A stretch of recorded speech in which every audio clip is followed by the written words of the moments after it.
Hello students, welcome to our channel. This is the video of Day 3 challenge of learning Python programming. ఈ వీడియోలో మనం conditional statements గురించి తెలుసుకుందాం, అలాగే loops గురించి కూడా తెలుసుకుందాం. For loops and while loops, అందులో మనకు break statement and also continue statement ఎలా యూజ్ చేయాలో కూడా నేర్చుకుందాం. ఎవరైతే మన ఛానల్కి ఇప్పుడే కొత్తగా వచ్చారో వెంటనే మన ఛానల్ ఇప్పుడు సబ్స్క్రైబ్ చేసుకోండి. అలా చేసుకుంటే నేను పెట్టే ప్రతి ఒక్క వీడియో కూడా మీకు నోటిఫికేషన్లో వస్తుంది. అండ్ ఆల్సో నేను పెట్టిన ఫస్ట్ 2 వీడియోస్ కూడా చూడండి, సో దట్ మీకు ఈ వీడియో ఈజీగా అర్థమవుతుంది. ఇవాళ మా టాపిక్ వచ్చేసి కండిషనల్ స్టేట్మెంట్స్. కండిషనల్ స్టేట్మెంట్స్ అంటే చాలా ఈజీ టాపిక్. అలా మనకు ఫస్ట్ 3 స్టెప్స్ తెలిసి ఉండాలి. If, else if and else. If అంటే ఏంటంటే, for example a condition is a true అంటే మనం అప్పుడు ఇఫ్ వాడతాం. If the condition is true అన్నప్పుడు మనం ఇఫ్ వాడతాం. నెక్స్ట్ ఎల్స్ ఇఫ్ వాడతామంటే the condition is not true, దానికి అపోజిట్ ఆ కండిషన్ ఈస్ ఫాల్స్ అన్నప్పుడు మనం కండిషన్ నాట్ ట్రూ అన్నప్పుడు ఎల్స్ వాడతాం. అండ్ ఈఎల్ఐఎఫ్ అంటే ఎల్స్ ఇఫ్ ఎప్పుడు వస్తాయంటే, ఫర్ ఎగ్జాంపుల్ ఇఫ్ ఎప్పుడు వాడతామంటే a condition is true. Else ఎప్పుడు వాడతామంటే a condition is true but there is chance of false అన్నప్పుడు మనం ఎల్స్ ఇఫ్ వాడతాం. ఇవి రెండు కాకపోతే థర్డ్ వేరియేషన్ ఉందా అంటే దానికి మనం ఎల్స్ అని యూస్ చేస్తాం. ఈ 3 యూజ్ చేసి మనం ఒక ఎగ్జాంపుల్ తోని కోడ్ రాద్దాం. ఇప్పుడు ఒకసారి స్క్రీన్ మీద చూడండి. నేను ఫర్ ఎగ్జాంపుల్ ఏజ్ అని ఒకటి తీసుకున్నాను. ఏజ్ అని చెప్పేసి ఇన్పుట్ ఎంటర్ యువర్ ఏజ్. ఇక్కడ నేను ఇన్పుట్ ఫంక్షన్ వాడాను. ఏజ్ ని ఇన్పుట్ లాగా ఇవ్వడానికి ఇన్పుట్ ఫంక్షన్ వాడడం జరిగింది. నెక్స్ట్ ఇఫ్ వాడాను. If age is greater than or equal to 18 అంటే 18 లేదా 18 కంటే ఎక్కువ ఉంటే print you are eligible to vote. మనం ఓటింగ్ సిస్టమ్ గురించి ఇది. నెక్స్ట్ ఎల్స్ అంటే 18 కంటే తక్కువ ఉంటే print you are not eligible to vote. ఇప్పుడు వస్తుంది, మనం దీన్ని రన్ చేసి చూద్దాం. Enter your age. For example నా ఏజ్ నేను కొడుతాను వచ్చేసి 19. మనం దీన్ని రన్ చేద్దాం. 19 చెప్పేసి ఎంటర్ కొట్టాలి. You are eligible to vote వచ్చింది. ఫర్ ఎగ్జాంపుల్ నేను మళ్ళీ రన్ చేస్తున్నాను. ఇక్కడ 19 నేను నా ఏజ్ 10 అని ఇచ్చేసాను. చూడండి, you are not eligible to vote, ఇలా అనమాట. నెక్స్ట్ ఇప్పుడు మనం గ్రేడింగ్ సిస్టమ్ గురించి చూద్దాం. ఇందులో మనకు ఎల్సీ కూడా వాడతాం అన్నట్టు. గ్రేడింగ్ సిస్టమ్ తెలుసు కదా. ఫర్ ఎగ్జాంపుల్ మనకు స్కూల్లో చదువుకున్నప్పుడు 90 అబోవ్ వస్తే A+ గ్రేడ్ అండ్ 80 అబోవ్ వస్తే A గ్రేడ్, 70 అబోవ్ వస్తే B+ గ్రేడ్. అలా మనం గ్రేడింగ్ ఇచ్చుకుంటూ గ్రేడింగ్ సిస్టమ్ ద్వారా మనం ఇఫ్, ఎల్స్ ఇఫ్, ఎల్స్ తోని మనం కోడ్ రాయొచ్చు. సో మన స్క్రీన్ మీద చూడండి ఒకసారి. నేను మార్క్స్ అని చెప్పేసి ఇచ్చాను. ఫర్ ఎగ్జాంపుల్ మార్క్స్ ఇక్కడ 85 వాళ్ళు ఇంట్ ఆఫ్ ఇన్పుట్ అని ఇస్తున్నాను. ఇక్కడ ఎంటర్ అని చెప్పేసి ఇచ్చేసాను. Marks equal to into input enter. అక్కడ నేను ఇన్పుట్ ఫంక్షన్ వాడడం జరిగింది. నెక్స్ట్ ఇఫ్ మార్క్స్ అనేవి 90 కంటే ఎక్కువ, 90 లేదా 90 కంటే ఎక్కువ ఉంటే నాకేం రావాలి ఆన్సర్? గ్రేడ్ ఏ గ్రేడ్ రావాలి. ఒకవేళ 75 కంటే ఎక్కువ ఉంటే ఏం రావాలి? గ్రేడ్ బి రావాలి. 50 కంటే ఎక్కువ ఉంటే ఏం రావాలి? గ్రేడ్ సి రావాలి. అసలు ఏం రాకపోతే ఫెయిల్ రావు. అంటే దాని ఎగ్జాంపుల్, దాని అర్థం ఏంటంటే 50 కంటే తక్కువ. అర్థమైంది. మనం ఫస్ట్ ఓటింగ్ సిస్టమ్ చూసుకుంటే ఇఫ్ ఎల్స్ వాడినాం అంటే greater than or equal to 18. Else అంటే 18 కంటే తక్కువ అన్నట్టు మొత్తానికి. ఇక్కడ కూడా మనం చూసుకుంటే ఇఫ్ వాడినాం, కింద ఎల్స్ వాడినాం. ఈ మధ్యలో వాడకుండా just if marks greater than or equal to 90 అని ఇచ్చేసి గ్రేడ్ అని ఇస్తాను. ఎల్స్ అని ఇచ్చేసి ప్రింట్ ఫెయిల్ ఇస్తాను. ఫర్ ఎగ్జాంపుల్ ఇన్పుట్ అన్నప్పుడు నేను 90 కంటే ఏ నెంబర్ కొట్టినా కూడా నాకు గ్రేడ్ ఏ వస్తుంది. అదే 90 కంటే ఫర్ ఎగ్జాంపుల్ ఒక నెంబర్ తక్కువ కొట్టినా 89 కొట్టినా కూడా నాకు ఫెయిల్ అని వస్తుంది. అలా కాకుండా మనము 75 కంటే 60 కంటే 50 కంటే ఇవ్వాలనుకుంటే మనం ఎల్స్ ఇఫ్ వాడడం జరుగుతుంది అన్నట్టు ఇక్కడ. అందుకని ఇక్కడ marks greater than equal to 90 అని ఇచ్చేసి, అందుకే grade A. Marks greater than equal to 75 ఇచ్చాను అంటే grade B. Greater than or equal to 50 ఇచ్చాను గ్రేడ్ సి. ఇక్కడ మనం ఇంకోటి కూడా ఇవ్వచ్చు. ఫర్ ఎగ్జాంపుల్ నేను ఎల్స్ ఇఫ్ అని పెట్టేసి marks greater than or equal to ఒక 40 ఇచ్చేసాను. నాకేం రావాలి? ప్రింట్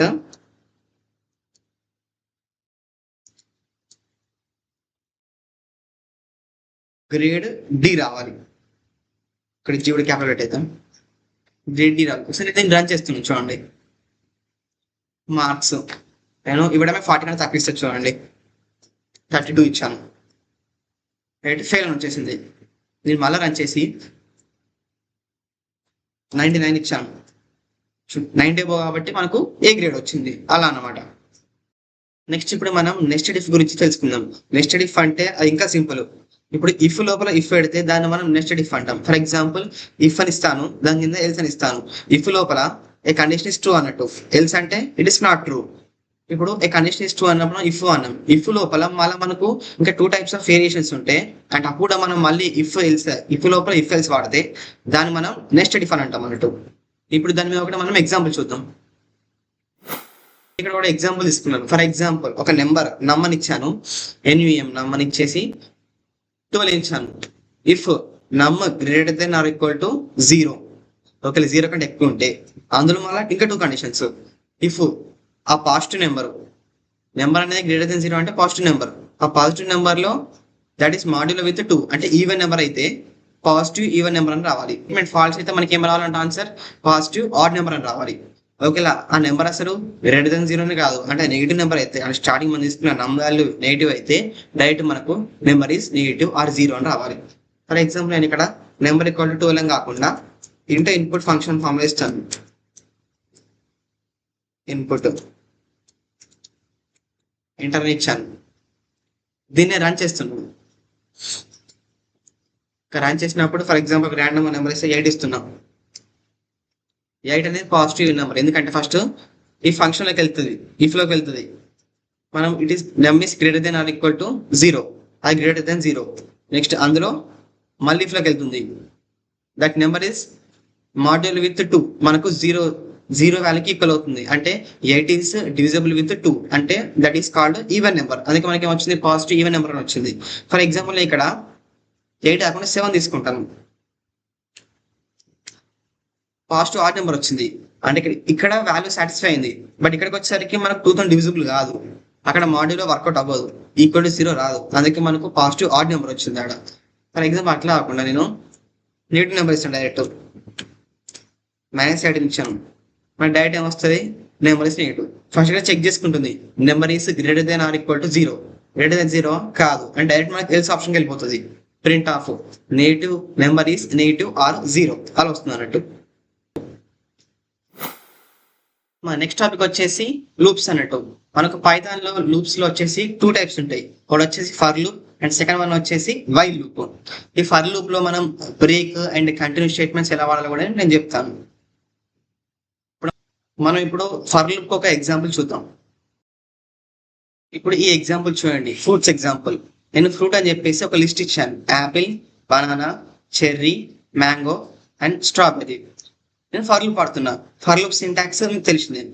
ఫర్ అని చెప్పేసి ఆ వేరియబుల్ మనం ఏమైతే తీసుకుంటున్నామో ఆ నేమ్ పెట్టేసి ఇన్ అనే ఆపరేటర్ వాడాలి. మనం ఇన్ అని వాడతాం కదా, ఐడెంటిటీ ఆపరేటర్స్ లో వాడాలి ఇన్ అని. అది యూజ్ చేసి మళ్ళీ ఫ్రూట్ అని టైప్ చేస్తే లాస్ట్ కి మనం కాలం మాత్రం పెట్టడం మర్చిపోవద్దు. దాని తర్వాత నెక్స్ట్ లైన్ లో ప్రింట్ ఆఫ్ ఏదైతే మన లిస్ట్ నేమ్ ఇస్తున్నామో ఆ లిస్ట్ నేమ్ ప్రింట్ ఫంక్షన్ లోపల రాయాలి. ఇప్పుడు దీన్ని మనం రన్ చేద్దాం. రన్ చేస్తే చూడండి లోపల అన్ని కూడా మనకు ఒక సీక్వెన్షియల్ ఆర్డర్ లో వస్తాయి, Apple, banana, cherry, mango and strawberry అలా అనమాట. ఇప్పుడు ఫర్ లూప్ లోనే సింపుల్ గా నెంబర్స్ ఎలా ప్రింట్ చేయాలో కూడా తెలుసుకుందాం. ఫర్ లూప్ లో నెంబర్స్ ప్రింట్ చేయాలంటే ఫర్ అని రాసి ఐఎన్ పెట్టేసి ఇన్ అనే ఆపరేటర్ వాడాలి. దాని తర్వాత రేంజ్ ఫంక్షన్ వాడాలి. మనం ఇక్కడ రేంజ్ ఫంక్షన్ అని చెప్పేసి 1 to 6 అంటే ఎక్కడ నుంచి స్టార్ట్ అవుతుంది ఎక్కడ నుంచి ఎండ్ అవుతుంది. ఇక్కడ 1,6 అంటే మనకు 1 to 5 వరకే మనం తీసుకుంటుంది, అది జస్ట్ 5 వరకు తీసుకుంటుంది అన్నట్టు. 6 పెడితే జస్ట్ అది దాని నెక్స్ట్ దానికంటే ఒక తక్కువ నెంబర్. రేంజ్ ఫ్రమ్ 1 to 6 అంటే అది కేవలం 1 to 5 వరకు తీసుకుంటుంది. అంటే దాని ఫార్మాట్ వచ్చేసి 1,n+1 అన్నట్టు. అంటే 1,6 అంటే అప్ టు 1 to 5. 1,7 అంటే 1 నుంచి 6 దాకా అన్నట్టు. 1,100 అంటే 1 నుంచి 99 దాకా అన్నట్టు. అంటే it is the format of 1,n+1 అనుకోండి అలా అన్నట్టు. ఇప్పుడు మనం దీన్ని రన్ చేద్దాం. చూడండి మాకు అవుట్పుట్ ఏమొచ్చింది 1 2 3 4 5. ఇక నేను 100 ఇస్తాను. చూడండి అవుట్పుట్ ఎంత వచ్చింది మనకి ఇక్కడ 99 నెంబర్స్ వస్తాయి. చూడండి అప్ టు 99 వరకు వస్తాయి. మనకు అప్ టు కేవలం 10 నెంబర్స్ రావాలంటే ఇక్కడ 11 పెట్టేసేయాలి సింపుల్ గా, అంతే. చూడండి అంతే. ఫర్ ఎగ్జాంపుల్ మీరు ఒక మల్టిప్లికేషన్ టేబుల్ కి కోడ్ రాయాలనుకుంటే జస్ట్ ఈ ఫర్ లూప్ వాడుకోమని రాయొచ్చు. ఇప్పుడు నేను for I in range of 1 to 11 అంటే 1 to 10 నెంబర్స్ వస్తాయి. ఇక్కడ రన్ చేస్తే మనకు 10 నెంబర్స్ వచ్చాయి. దీంతో ప్రతిదానికి ఫర్ ఎగ్జాంపుల్ నాకు 5 టేబుల్ కావాలి. 5 టేబుల్ అంటే చేస్తా 5 into 1 5, 5 to 10 అట్లా 5 3 15 అట్లా వస్తుంది. అంటే మనం ప్రతి నెంబర్కి 5తో మల్టిప్లై చేయాలి. అంటే ఏం చేస్తాం ఇక్కడ సింపుల్గా i equals to i star 5 అని పెట్టేసా. మళ్ళీ రన్ చేద్దాం ఒకసారి.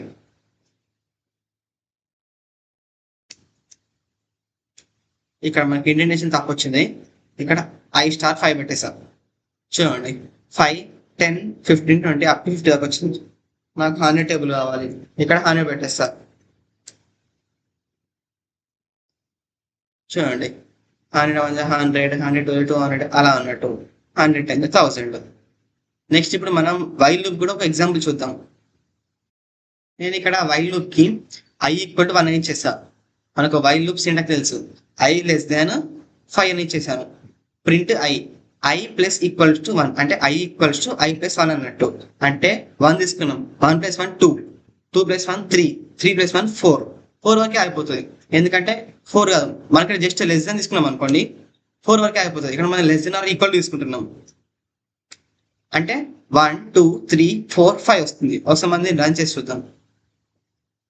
1 2 3 4 5 ఇలా అనమాట. ఇప్పుడు మీకు అర్థమైంది అనుకుంటాను ఫర్ లూప్ కి వైల్ లూప్ కి డిఫరెన్స్ ఏంటో.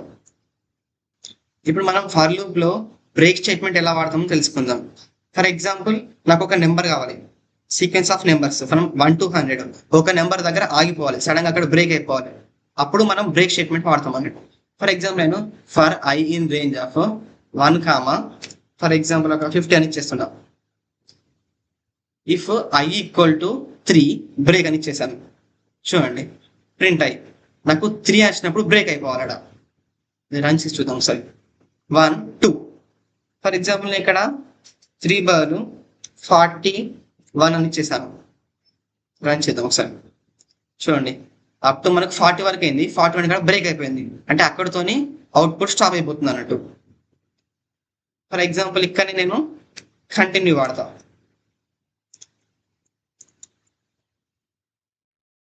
అందుని రన్ చేద్దాం.